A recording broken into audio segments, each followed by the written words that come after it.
Let's talk anatomy, but it's so complex we'll only address some big players. I always start by demarcating the lid-cheek junction and then the arterial supply, starting with the division of the common carotid artery into the internal and external carotids. As the external ascends the face, it has two terminating branches, the first being the STA, which has a parietal and frontal branch, as well as giving off the transverse facial artery and the zygomatical orbital artery.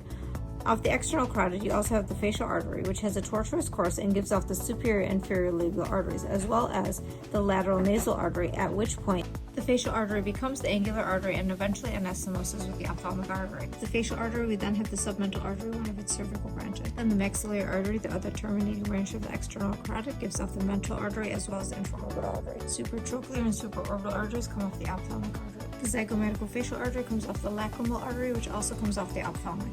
Then for venous flow, there's the superficial temporal vein, which descends and joins the maxillary vein, which together form the retromandibular vein.